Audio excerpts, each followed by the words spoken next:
Previously on Alan Wake, Alice has been kidnapped. Alan, please help me. Alice? You'll do exactly what I say if you ever want to see your wife again. I can't tell anyone except my agent Barry. Damn it, Barry, they'll kill her! You're my best friend, and I'm worried that you're not right in the head. The ransom is a manuscript I supposedly wrote that's coming true before my eyes. It happened just the way it was on that page. So dark. I have found only a few scattered pages. I want the entire manuscript. The deadline is less than 2 days. I found Mr. Wake's pages. Good girl. How the hell did she get her hands on the manuscript anyway? I don't know. She's resourceful. I told you were too hard on her. Listen, I found out all sorts of interesting stuff while I was digging around. Yeah.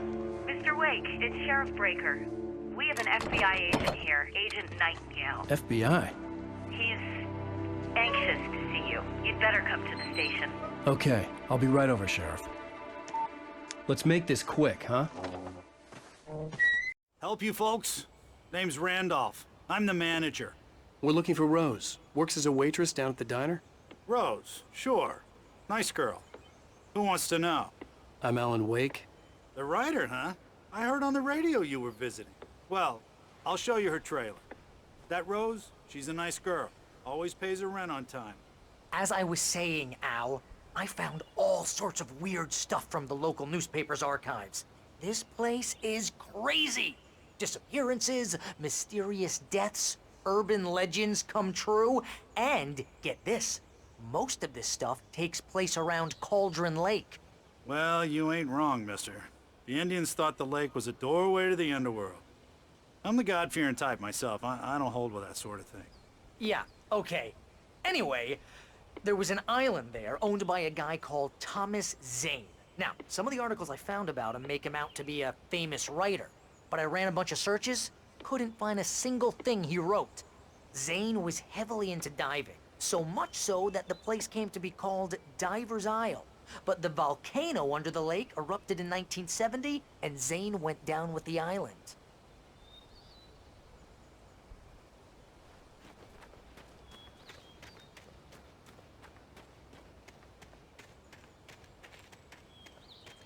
Come on, mister. I'll take you to Rose's trailer.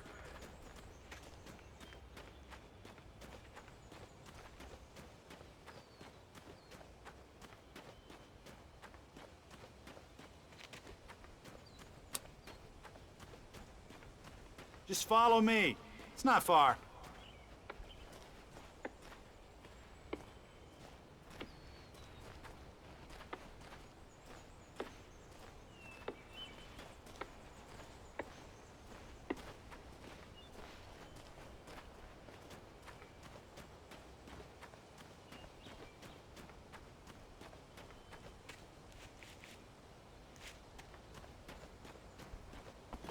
Listen, I got things to do. This place don't run itself.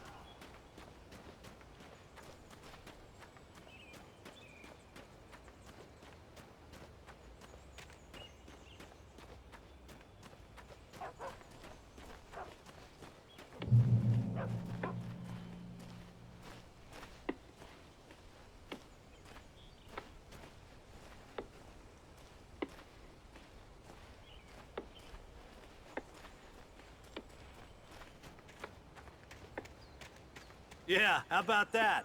It was there in the morning, as if it had fallen from the sky. But it would take a tornado to lift something like that.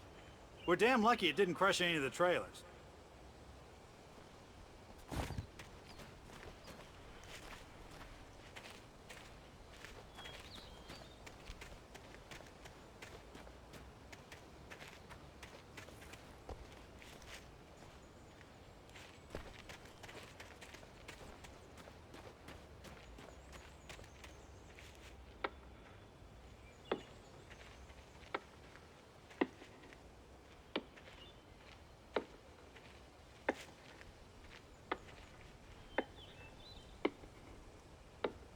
It gets better. A local girl, Barbara Jagger, drowned in Cauldron Lake just a week earlier. They were lovers. Sure, Jagger's a local spook store. The Scratchin' Hag comes for you in the dark. Childish stuff like that. Anyway, Al, I'm just getting to the best part. All of the articles about this stuff were written by Cynthia Weaver. I asked around, and she's that crazy bag lady you met. What, the lamp lady? She can be a little loopy, but she's not homeless or anything. Yeah, anyway, she knew both Jagger and Zane before they both died, and she had some kind of a breakdown.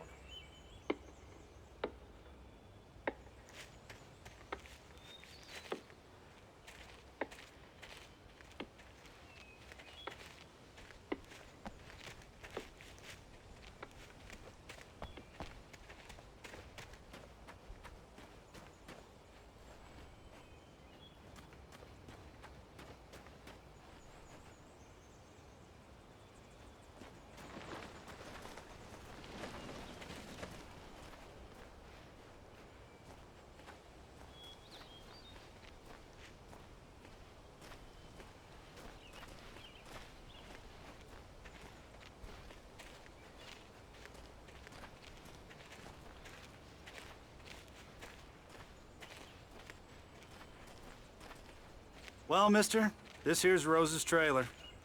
You mind me asking what you want with her? We're just here to talk to her, pal.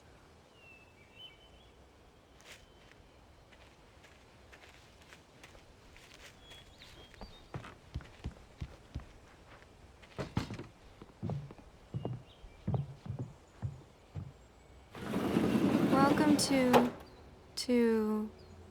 Oh dear, Mr. Wake. I'm so glad you're here. Rose, you have my manuscript? Oh. Oh yes. Yes. Please, come in. Hey, this is really good. Rose, Yes, my manuscript. I really need it. I understand. I know what you need. A muse to inspire you. Oh, for Barry. She doesn't have anything. Yeah, hey, Al? Al, what's... Oh... Barry! What? What?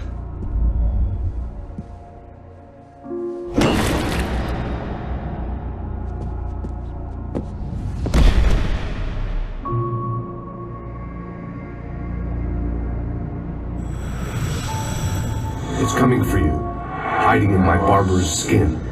I'm too weak to stop it. You must turn the lights on. I promised I'd come visit you and your lovely wife. You must finish what you started. I insist. You must turn the lights on. Turn the light on. Back to work, boy.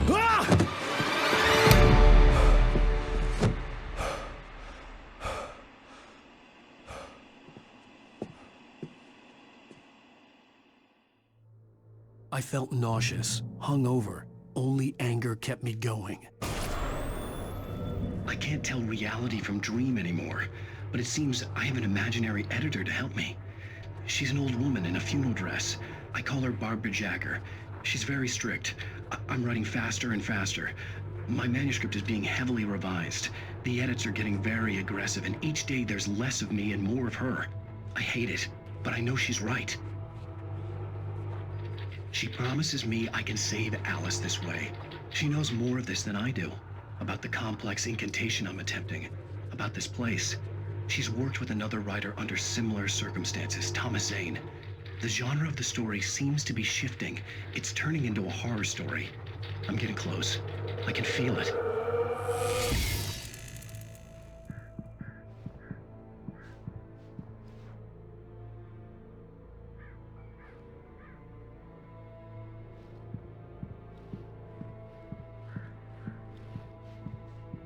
Rose took a day from me. I had less than 12 hours left to meet the kidnapper. All I could do was get Barry into the car, work something out once I got on the road. Welcome to the Oh Dear Diner. What can I get you today? Coffee? I couldn't work up much hate for Rose. Something had used her to get to me and left its mark. First refill is free. Milk and sugar on the counter there. Would you like to hear today's specials? Thank you. a nice day. Come back soon. Barry was out of it. He was way too heavy to carry. You're right. I deserve more money. I'm so handsome.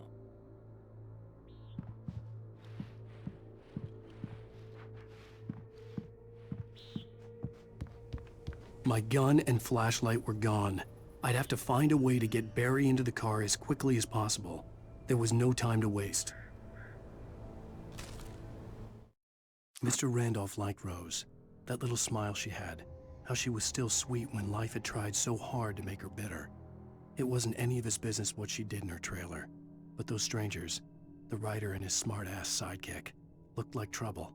And they'd been in there for hours, way past her normal bedtime. He reached for the phone and called the sheriff's station.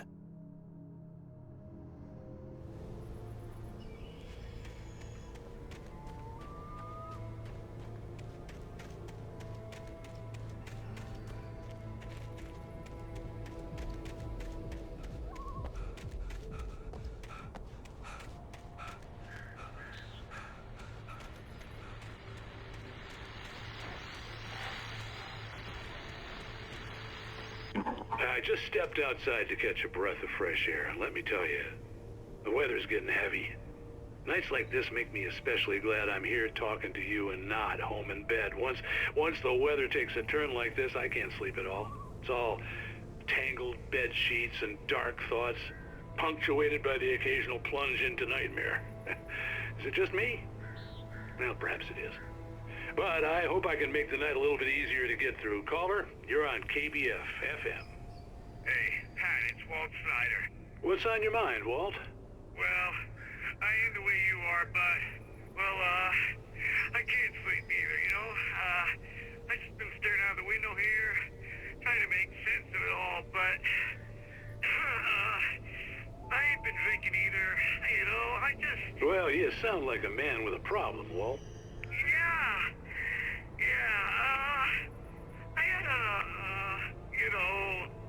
argument with Danny. You know Danny, and, then I got in trouble with the law, you know, and, I'm just, well... I heard something like that, Walt. Yeah, well, you know, Danny's my best friend, and, they let me out on bail today, and now I'm just alone here at the window, you know, waiting. Man, and there's something in the air tonight, man. I was just outside looking up at the sky above our broadcast tower thinking the same thing. What are you waiting for, Walt? I don't know. You know, something's gonna happen. You know, I think I better go. Well, Walt, maybe... No, thanks, Pat. Well, good luck to you, Walt. Hang in there. Let's take a little break, folks. This weather's really something else, huh? How can I be sure?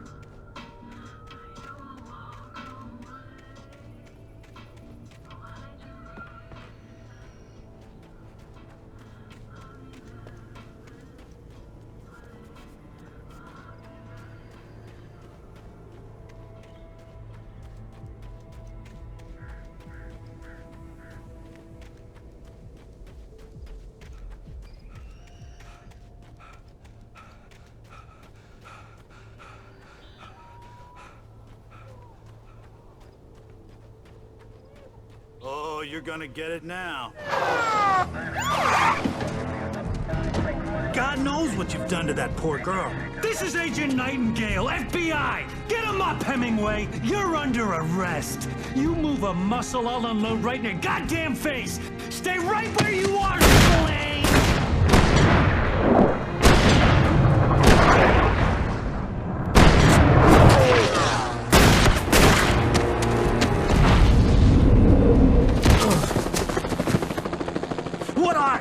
I'm standing right here, you goddamn maniac!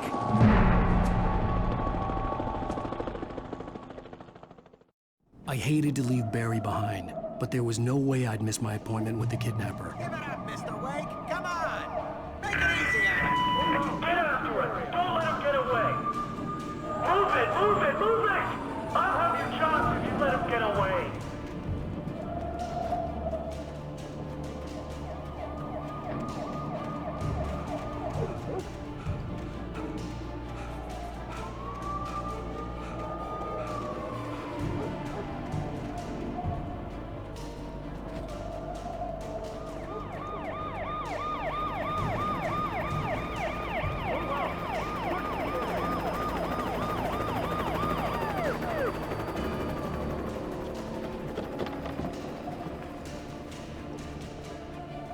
he is! We have the suspect in sight! Okay, men, keep your eyes peeled. He's gonna try to make it through here. Oh, damn. See him? Move him! Down there! On the ground now! There he is! Slip away! Keep an eye out!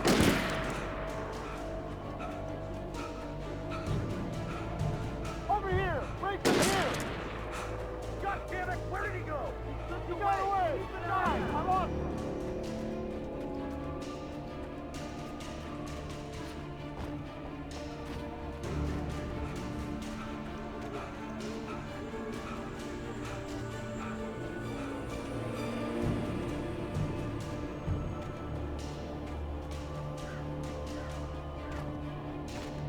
He's gone! Come on, guys! We need to head him off! For decades, the darkness that wore Barbara Jagger's skin slept fitfully in the dark place that was its home and prison. It was hungry and in pain. It dreamed of its nights of glory when the poet's writing had called it from the depths and given it a brief, terrible taste of power and freedom. The rock stars had stirred it from the deep sleep the poet had sunk it back to in the end. When it sensed the writer on the ferry, it opened its eyes.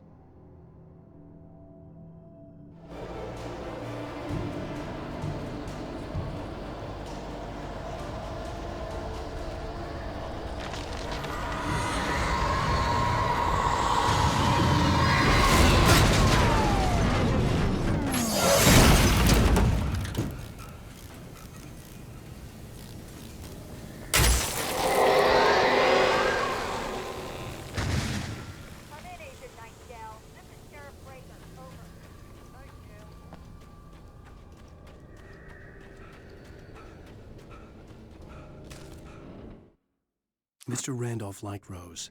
That little... Rose didn't know how the strange old lady got in her trailer, and she looked wrong somehow. The woman showed her teeth in an approximation of a smile and traced a finger down Rose's cheek. "Pretty girl," she said. Rose felt as if she was falling asleep, but her knees didn't buckle. The crone spoke in a whisper, her words ice cold and dark in Rose's ear.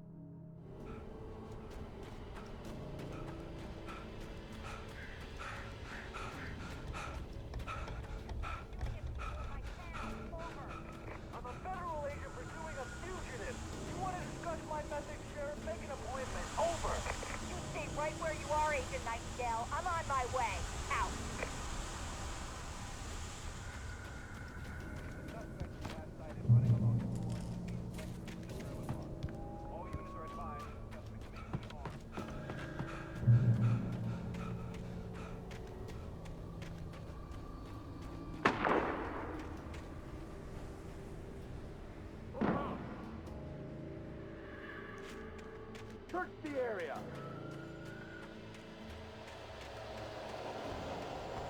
Stay sharp! This way! Over here! Hey! Who's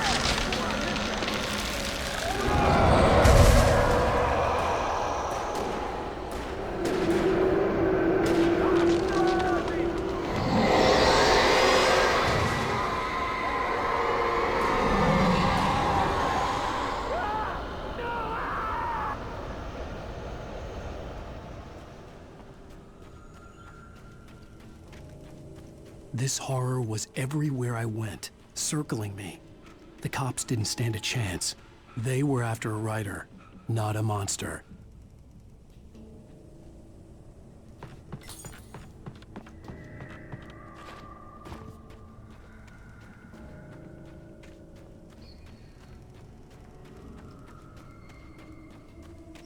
Sheriff Breaker, this is Agent Nightingale. I've lost contact with most of the men you assigned to me. It's Blake's doing.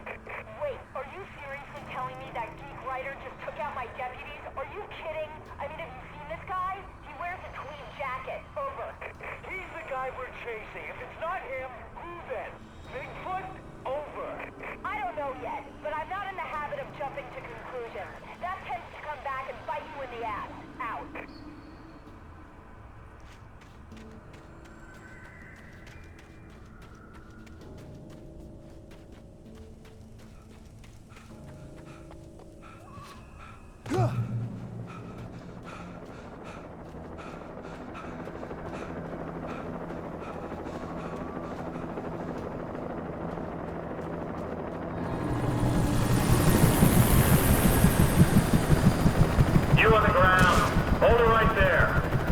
There's nowhere to run. Freeze!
This is James. Mulligan, Thornton, come in. Over. Thornton here. James, we got both Wheeler and Rose in custody. They didn't put up a fight or anything. Why, they were... Hey, Mulligan, what are you doing? Come on!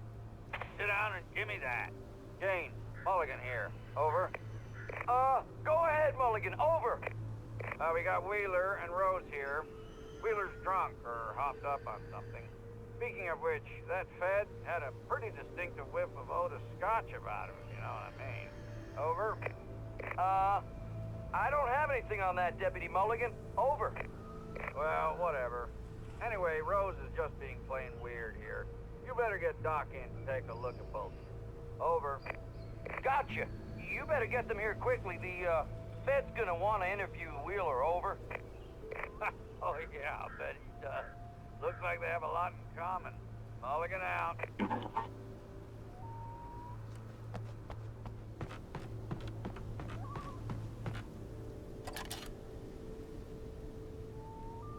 I could see the lights at the radio station in the distance.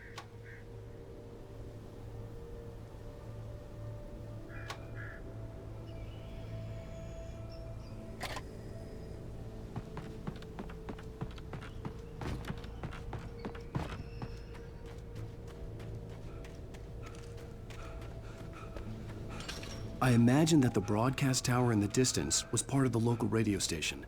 Maine seemed like a decent guy. Perhaps he could give me directions to the coal mine.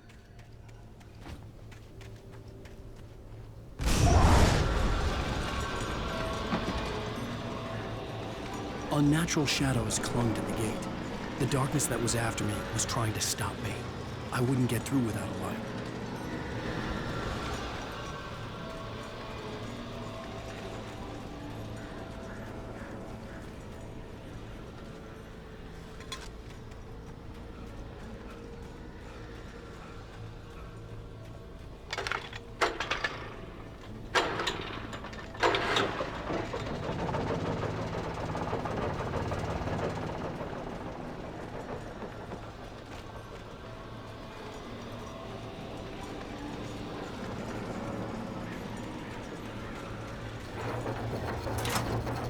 The old generator conked out. I'd have to see if I could fix it and try again.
It took me a moment to recognize the flashbang grenades. They were an ideal weapon for my situation. Team 1, come in. Over. Team 1, this is Sheriff Breaker. Report. Over. Team 2, come in. I need a report. Over. Come on, guys. Talk to me. Come in, please. Over.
And here's another call.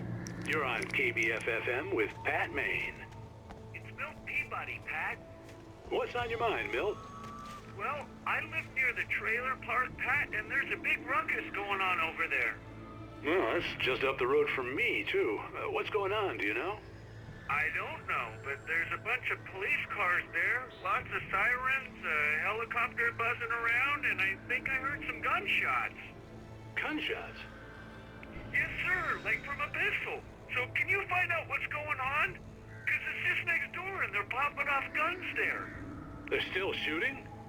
No, it was maybe 10, 15 minutes ago. It sounds serious, Pat. I'm telling you, it don't sound like no party. I'm certainly going to give the station a call, Milt. Okay. You'll hear it here as soon as I hear from them. Okay, thanks.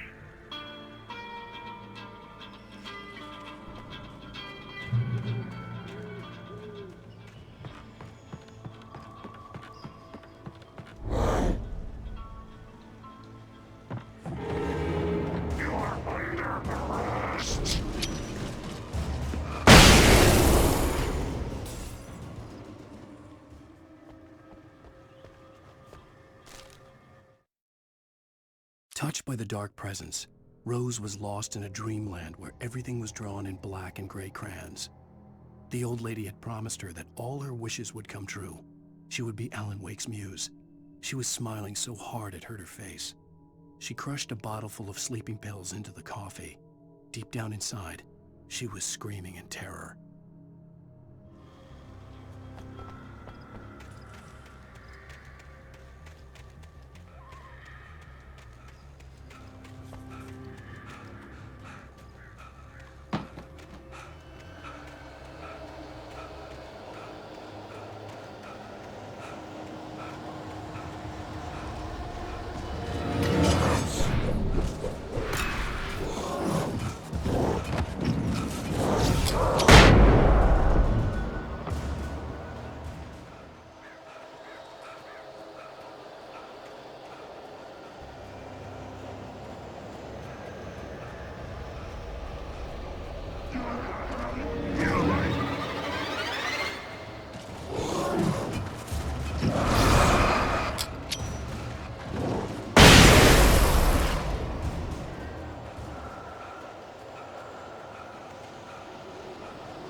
I hoped Maine could lend me a car to get to the coal mine.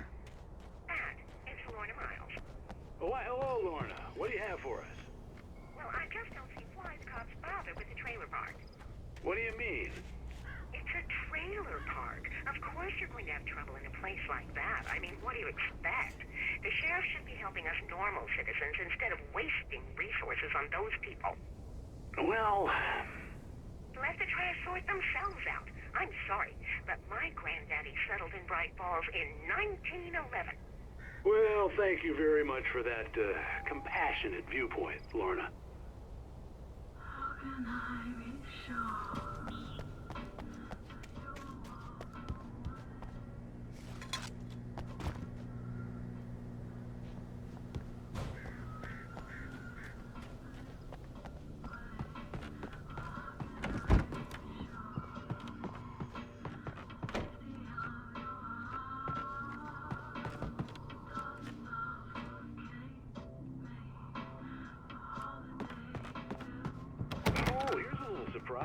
The famous writer Alan Wake just walked in. Folks, I'm going to see if I can talk him into an interview. Come on in, Mr. Wake. Oh, I'm so glad you could find the time to do this, Mr. Wake. Nowhere to run now, Dan Brown. You back away from me. Don't hurt it. Whoa. Everyone calm down. Put the gun down. We're all friends here, right? Cool your jets, Nightingale. We got him.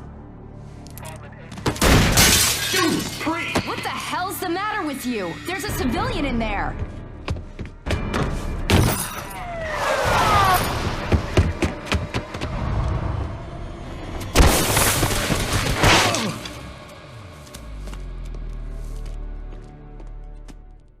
I'll get you yet, even if it kills me. You hear me?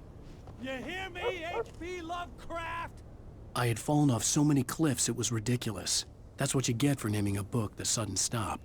It was probably good I hadn't had the chance to tell Maine where I was going. I'd have to lose the cops and find my own way to the mine.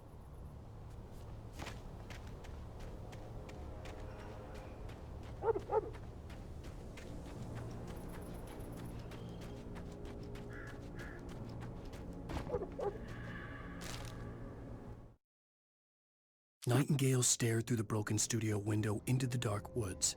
He turned around, started to walk out, but Maine grabbed his arm. "Young man, you almost shot me. You don't shoot off rounds at people like that. What's the matter with you?" Nightingale shook his arm free, marched out. His cheeks burned with rage and humiliation.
There was no sensible reason for the power company work lights to be here. It was almost as if they'd been left for someone like me to use.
The bulldozer's engine roared to life. Mud and rocks flew as it fought for traction. It crashed through the concrete wall and landed heavily in the yard. If it were an animal, it would have shaken its head after the impact, fixed its eyes on me, and charged. Of course, it had no head, nor eyes. Shadows crawled on its form, twisting it into a monster. Then, it came for me.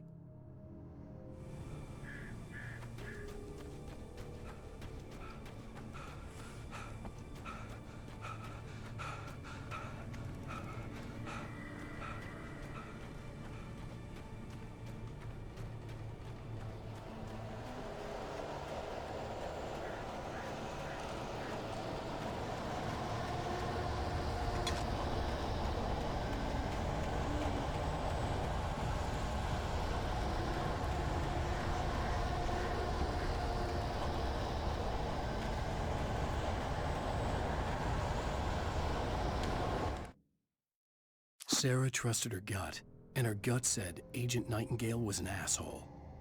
He felt wrong, and it wasn't just the smell of stale booze. It was in the way he flashed his badge, pulled rank, the look in his eyes when he wanted answers. Where was Alan Wake? What was this about an accident? Where was his wife? And most importantly, why did she let Wake go? He wouldn't answer her questions. Federal business was all he'd say.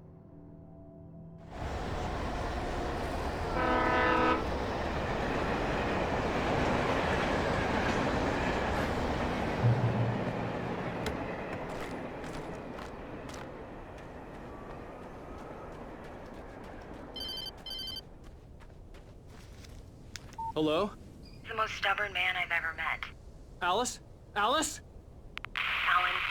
Alan, I'm so afraid. Keeps me in the dark. Please help me. I look at you, Alan, and it's not you. Something else. Looking out from behind your eyes. Alice, I'm here. I'm so alone here. It's all gonna go to hell. You need to be careful. Cooperate.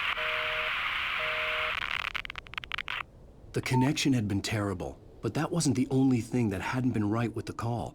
She sounded wrong somehow, but she had called me.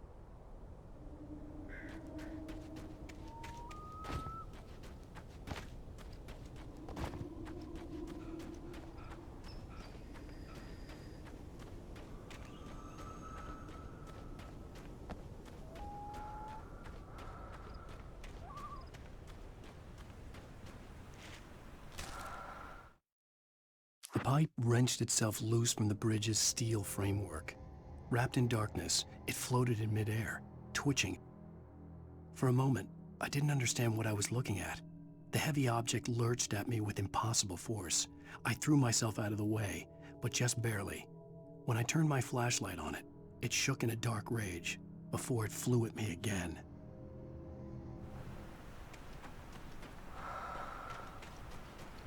I could see a railway bridge up ahead and a warehouse of some sort on the opposite shore. I hoped I could find a car from there.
darkness that was pursuing me was growing stronger, and it was taking over everything in its path.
That was pursuing me was growing stronger, and it was taking over everything in its path.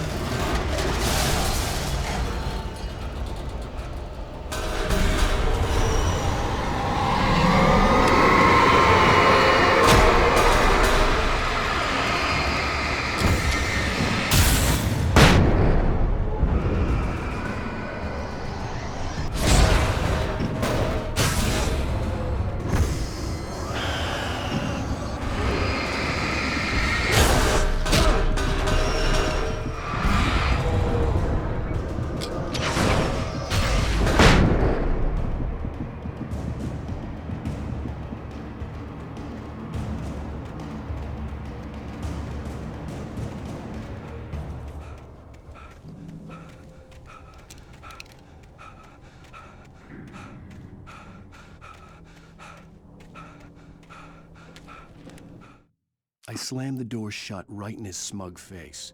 He pleaded for me to open the door. True to form, the asshole actually thought I would obey. I had no sympathy left, no guilt either, not for him. I took a moment to savor the scream. I bet I had a smile on my face. It was all that I had time for. The dark presence was inside the lodge with me.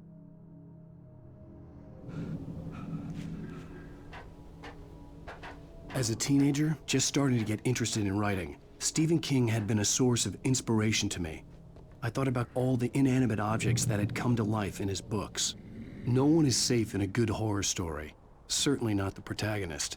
That's what makes them fun. This was anything but. The darkness could possess anything, and it was getting closer.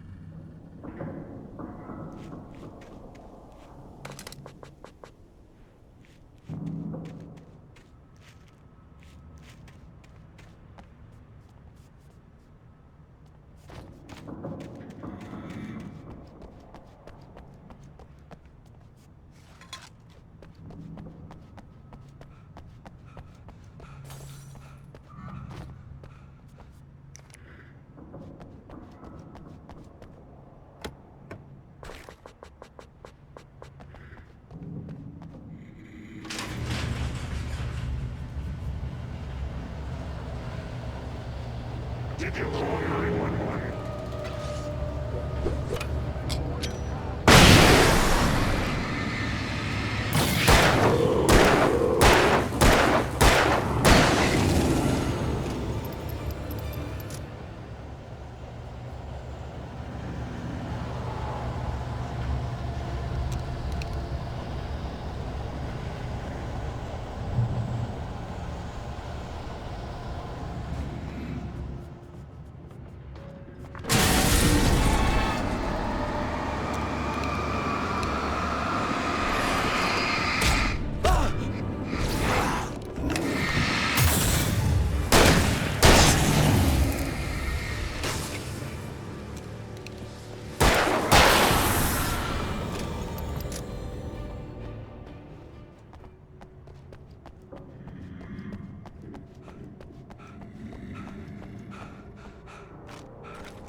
take the facts of our existence for granted, unaware that they are merely a thin veneer of desperate self-delusion covering a vast cosmos of madness and horror.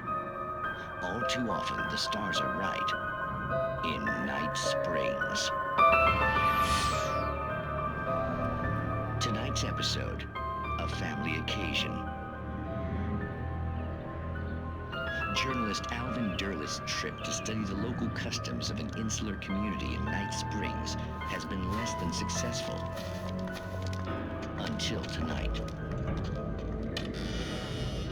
Well, I'm glad you changed your minds about this. Ancient customs, local mythology. My editor loves this kind of stuff. Well, Mr. Derleth, we don't want to feel like we're on exhibition. But you have demonstrated the seriousness of your intent. Oh, I am serious. Really, just do your thing. I'll stay out of your way and observe. Actually, I thought you could assist us. I'm afraid we are a man short. It would provide you with an intimate perspective. Could I really? Of course, Mr. Derleth. Well, I guess that's the least I... What would I have to do? Oh, here. Let me show you with a kiss.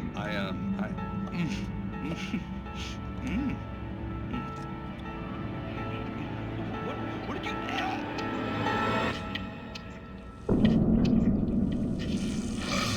Oh, Mr. Derleth, you have well pleased Nixie Perka, the dweller in flesh. Your body shall host 1,000 young, and all shall be glorious. Shh, darling, be calm. Shh. Alvin Derleth learned a harsh lesson. If you go looking for mythology, it may come looking for you. And such quests always bear fruit. In Night Springs.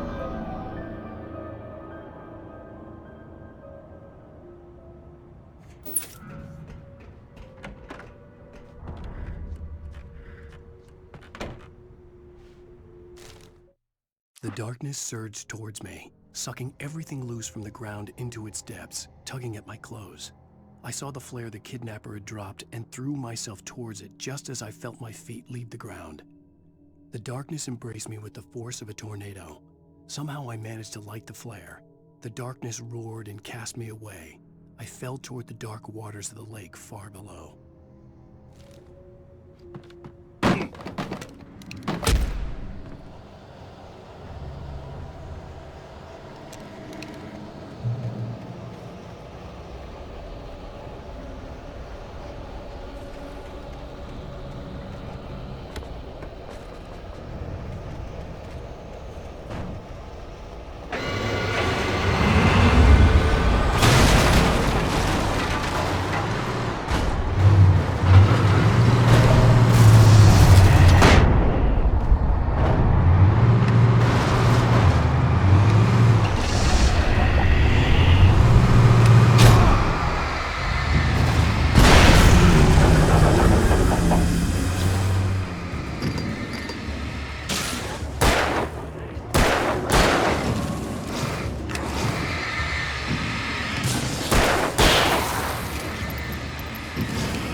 I had never been this glad to see the sunrise. I had a couple of hours to get to the coal mine.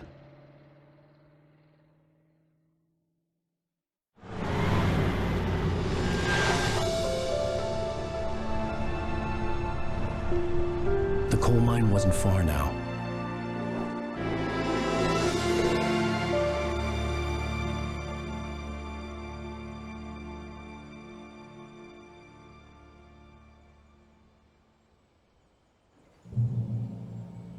Today, I would meet the kidnapper, and he would give me Alice. I wouldn't give him any other choice. A drowning man will clutch at a straw.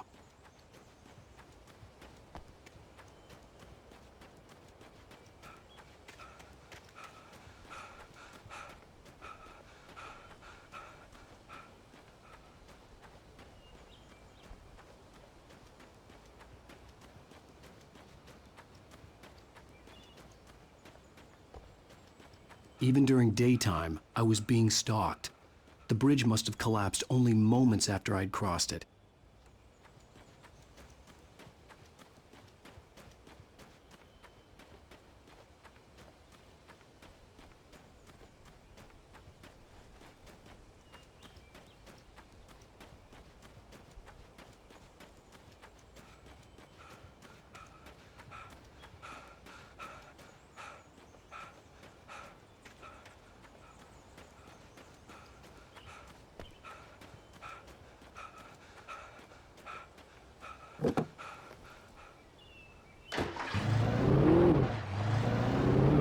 Little by little, without realizing it, I'd come to believe that the story in the manuscript was coming true. The current of its narrative had taken me deeper and deeper into dark waters. Alice had been taken from me. Barry was probably in jail. I was a fugitive from the FBI. The whole world taken over by the dark presence was trying to destroy me. It all felt real, but it matched a textbook case of insanity.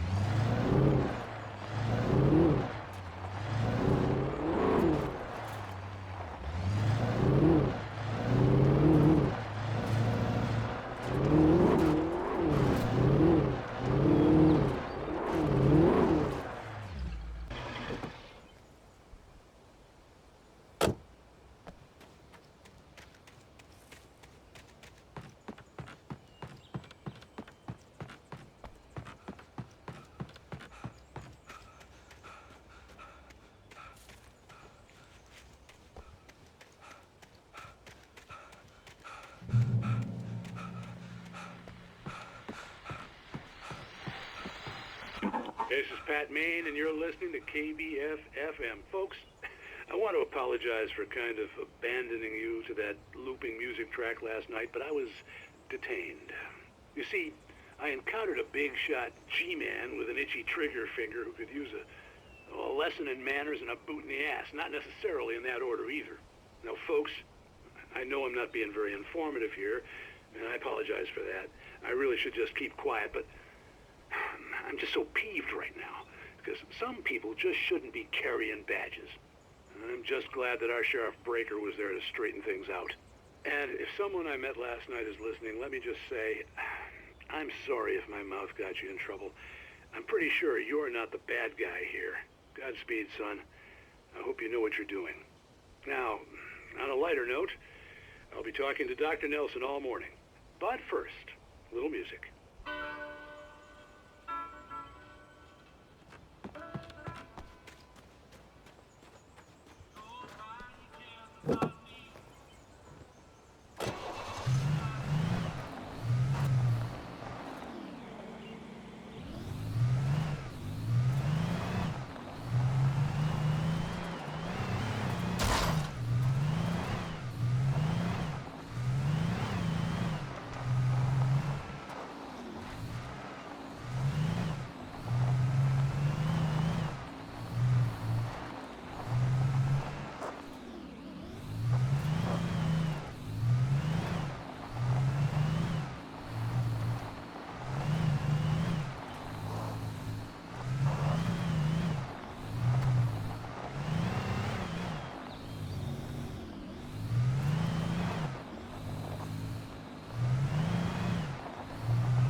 Welcome back to KBF FM. Hope you enjoyed that tune. Now, Doc, you were talking about life and finding that special someone, that soulmate. Well, you were talking about that. I was saying I don't buy it. Well, see, to me, that's strange, because I always pegged you as a hopeless romantic. You got me there, Pat. But I think love's where you look for it. And you need to do a lot of looking, sure. But the idea that there's that one special person out there for you, and if you miss that chance, it's gone forever, and you're forever incomplete. I mean, isn't that depressing? Or, heck, childish even? There's plenty of fish in the sea.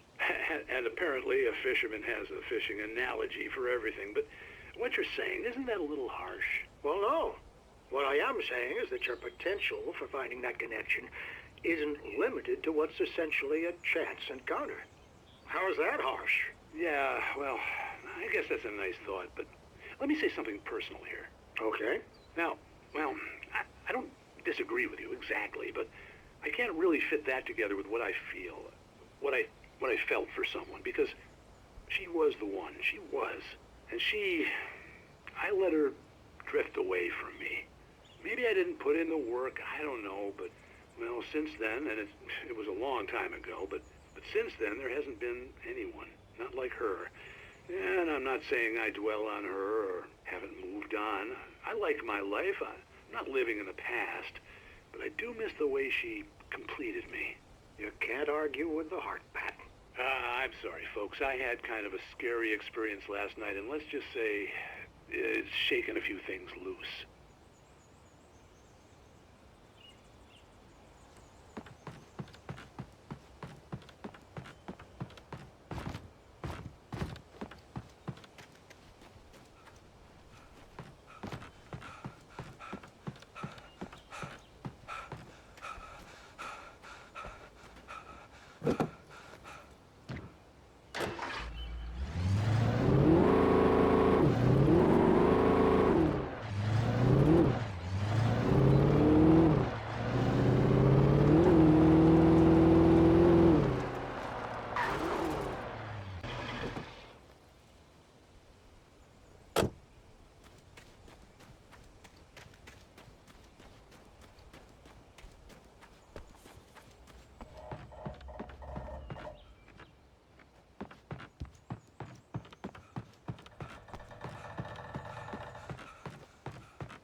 For Mott, spying on the writer on the ferry had been a disappointment.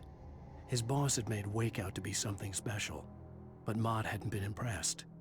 He'd gotten a good long look at the wife, though, and he liked what he saw. Mott had fantasized about goading Wake into a fight, but it hadn't happened. Still, he'd get his chance to see if the writer had anything in him. He'd been promised as much.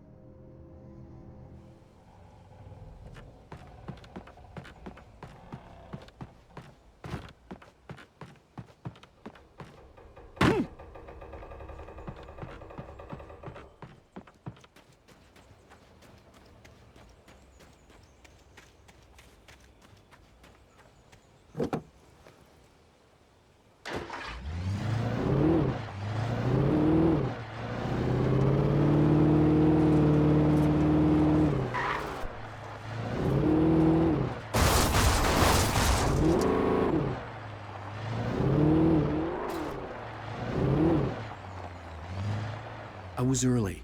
I was supposed to meet the kidnapper at noon in the main building. The coal mine was quiet. It was a museum now.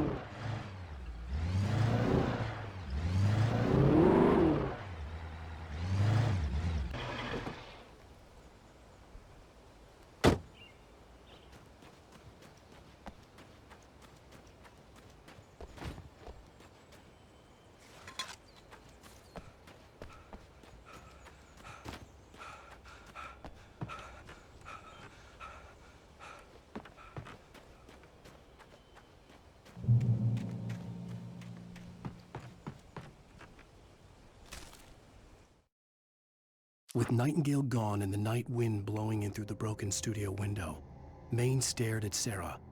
The sheriff looked away. Maine's voice shook with barely controlled anger. That boy's doing more drinking than thinking. I hope you know what you're doing, Sarah. He's got a sickness in his eyes. You take my word for it. He wants Wake for a reason, and it's not for anything good.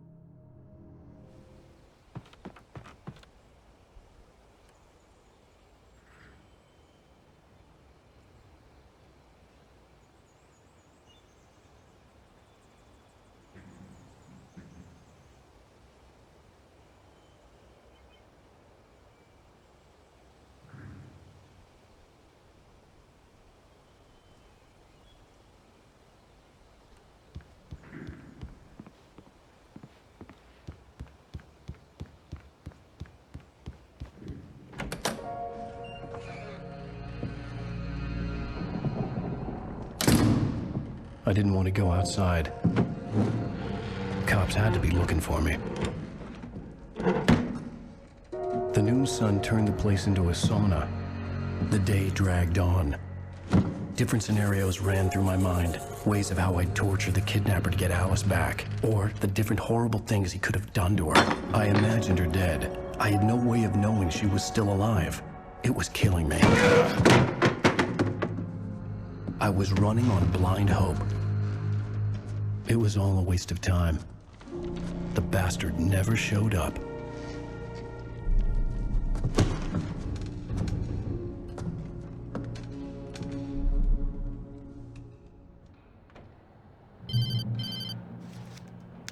Wake!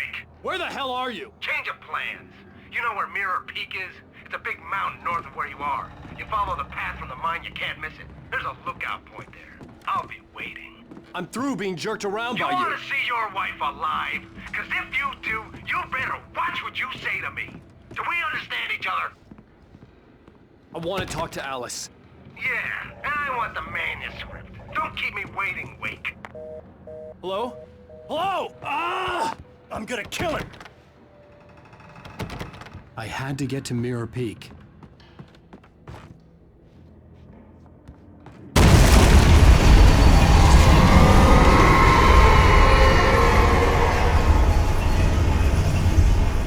It was close, maybe closer than ever before.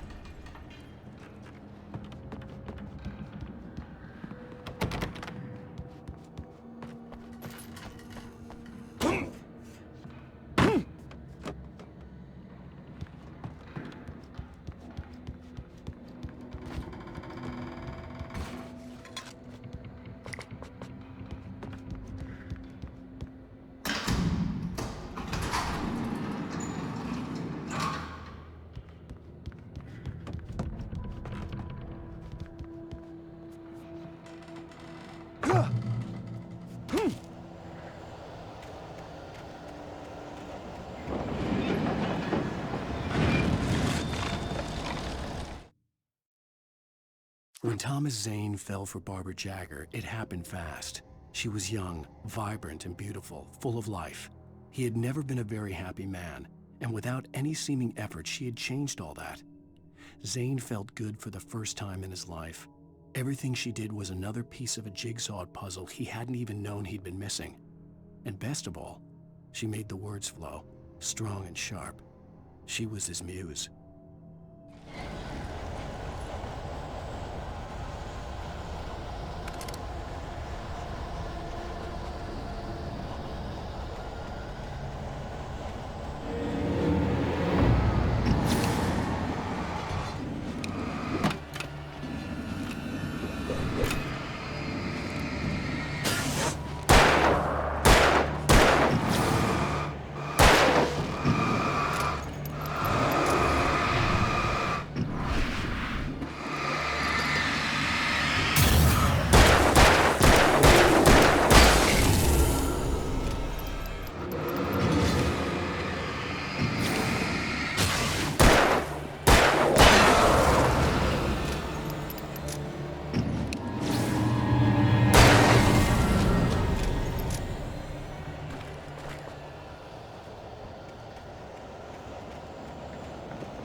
The only way to reach the hillside ahead was to go through the building. I had to find a way to avoid electrocution.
Some of the taken retained echoes of their former selves, but these were just the nerve twitches of a dead thing.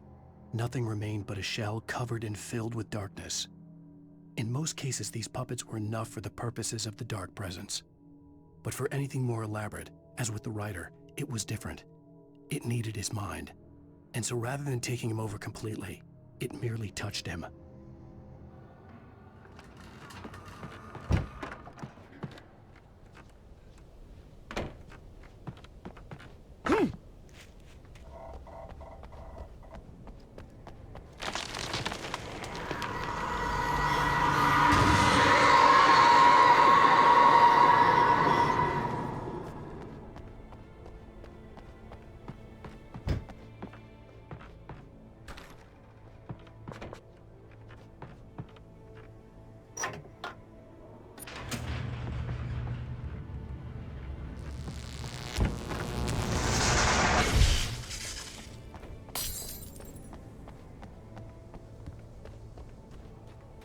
There was no way the flashbang grenades were standard power company equipment.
I stared through the bars of the jail cell. Barry stood behind me, swaying on his feet, looking as ill as I felt. Agent Nightingale stood on the other side of the bars with Sheriff Breaker. Nightingale had a stack of manuscript pages in his hand. He seemed unhinged as he gloated. "Well, I've got you now, Raymond Chandler. It's all here. All the evidence, including conspiracy to murder a federal agent."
I had no real plan.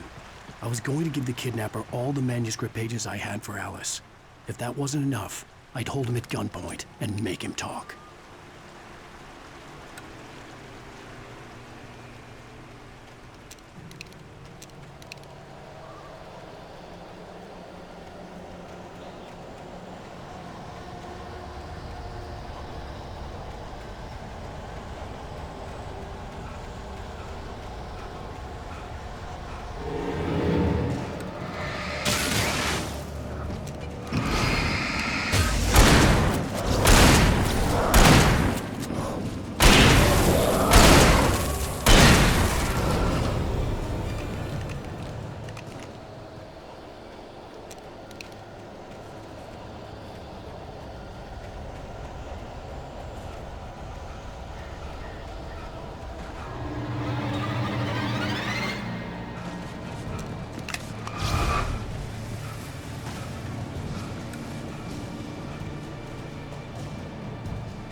The dark presence was moving ahead of me in the same direction I was going. A cold feeling settled itself in the pit of my stomach. Was it going for Alice?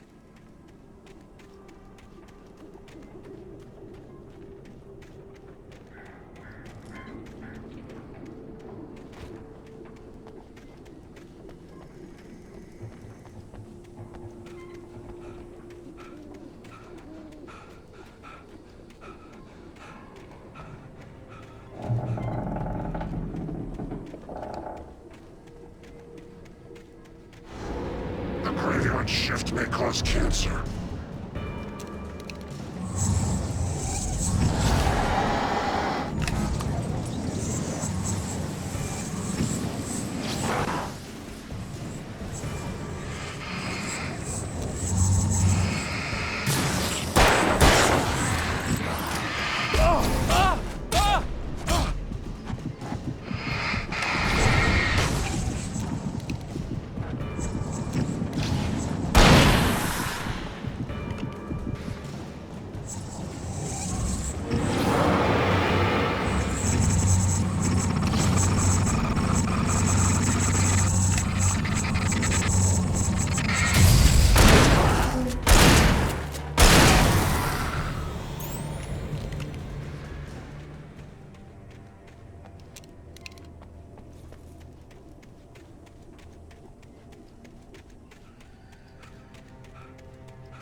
The place was dead, a ghost town. Had been for decades, maybe a century.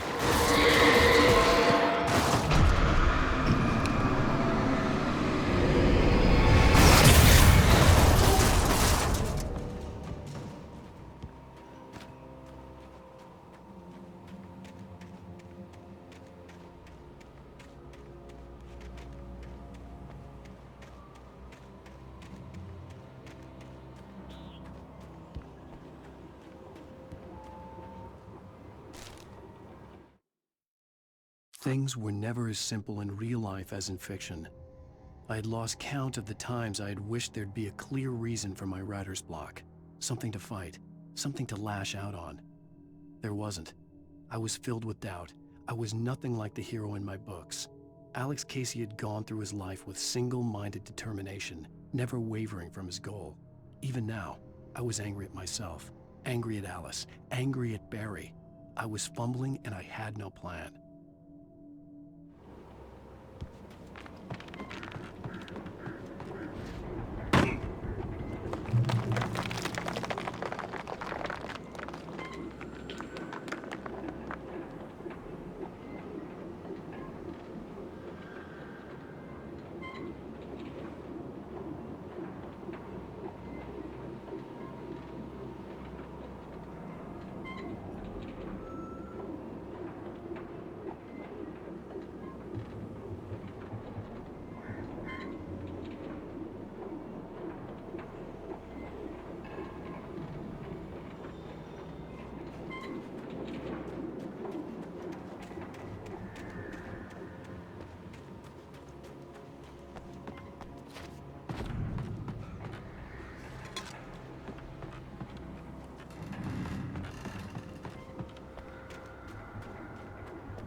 Anything outside of writing is a struggle.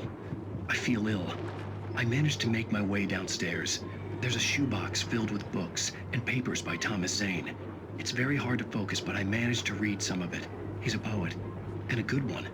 He writes of muses and creators summoning fabulous things from a magic lake, using his powers to shape the world of a realm of gods and dreams and demons, dark things that wait for a chance to slip through, wearing the flesh of men as disguise. Zane writes about himself, his girlfriend being taken over by a dark presence, about growing scared of the lake. Zane believes it's a mirror to the gaping void of darkness above, where some Lovecraftian presence lurks. I crawled back upstairs. I'll borrow these things for my story. They ring true.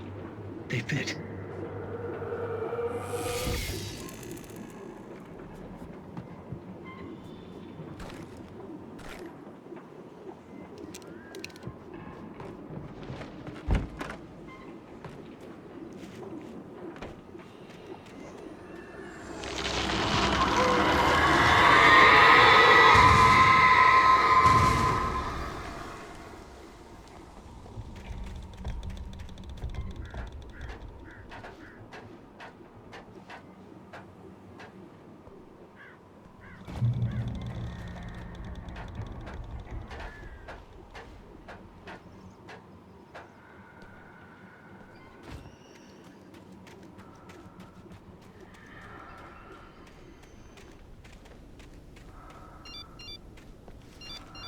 The kidnapper had sent me a text. The message was full of spelling errors and insults. It was telling me to hurry up.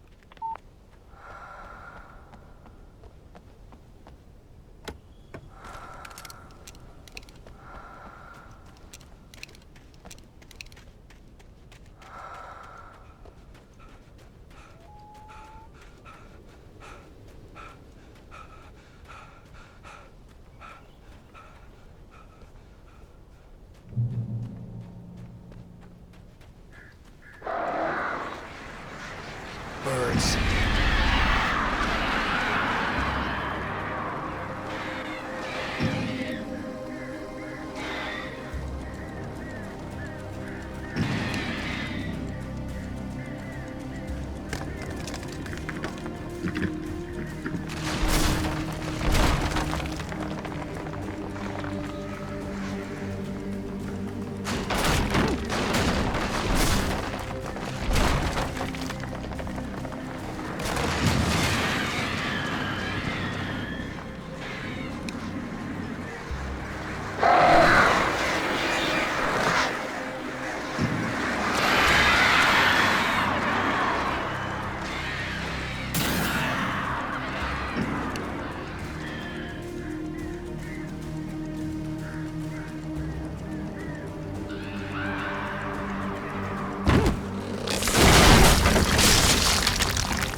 Without warning, the headache stabbed at my brain.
Alice?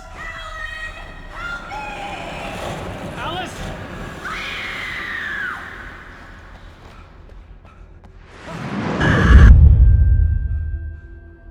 I'm losing it.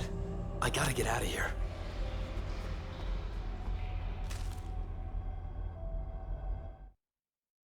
The hunters were big, thick-set men, confident and at home in the woods. They were feeling good, running on beer, ghost stories, and camaraderie late into the night.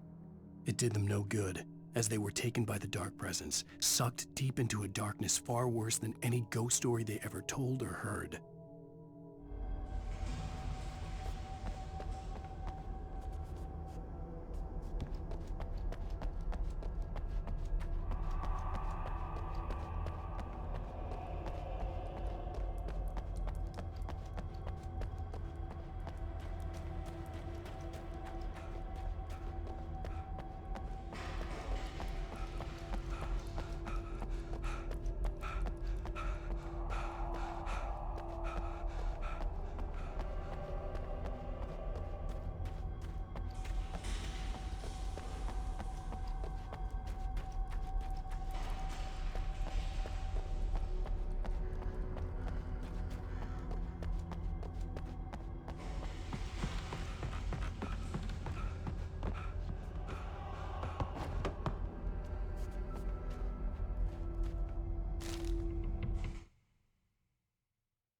Even behind the closed doors and curtains of his grimy room at the Majestic, the local motel, Nightingale could feel the locals' eyes on him, the unrelenting pressure of their judgment. He forced it out of his mind. For all he knew, they could all be under Wake's spell already. You do what you have to do to get the job done. He took comfort from the bottle in his hand. Please, he thought, just let me get through this.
I'd have to make my way up this mine shaft in order to go on. Maybe the machinery could help me with that.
Lightning flashed behind the windows of Cauldron Lake Lodge.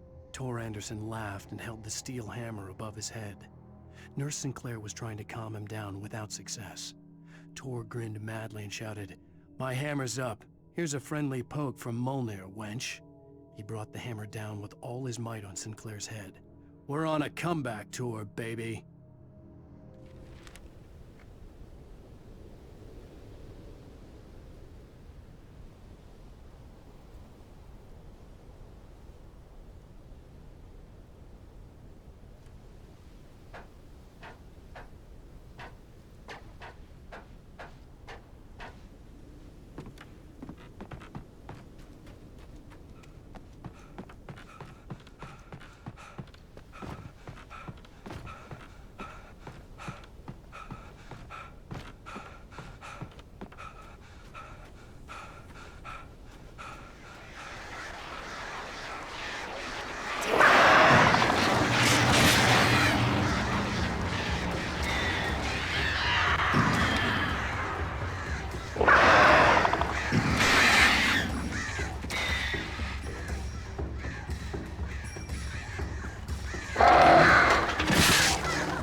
Maud had checked all of Stucky's rental cabins. There had been no sign of the Wakes. It was dark when he'd found their car parked at the end of the road by Cauldron Lake. It made no sense.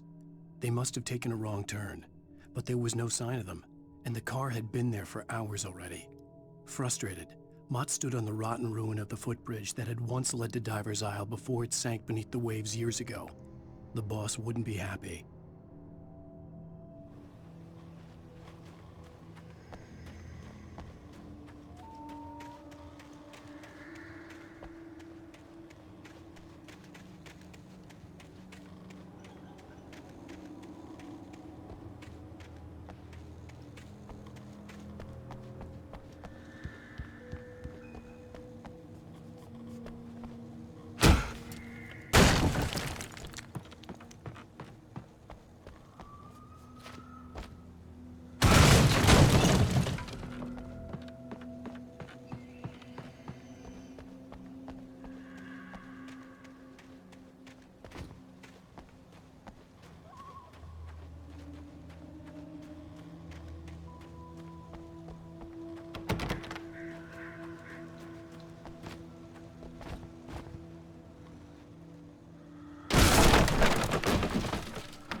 I could see Cauldron Lake. I thought I could make out the spot where the island and the cabin had been. There was a light near it. It had to be a boat.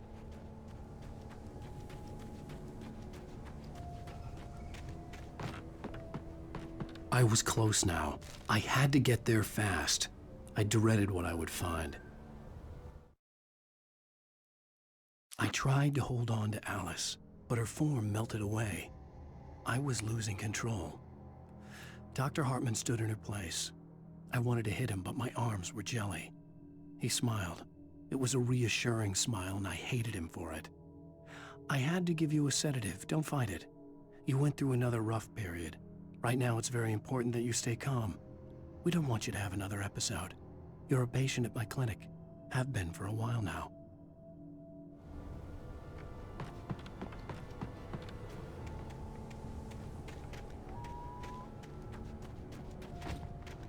Wait! That you? Wake? Hey, I'm here! I'm coming! No! Get away! Sorry. Please, lady. The boss didn't know what he was messing with. I didn't know. I swear, I didn't know. We don't have his wife. We don't know where she is. She's probably drowned. We just said we had her to make him play ball. You see? To get him writing for us. Please. Please. Oh. I'm sorry. Please don't hurt me. Ah! Ah!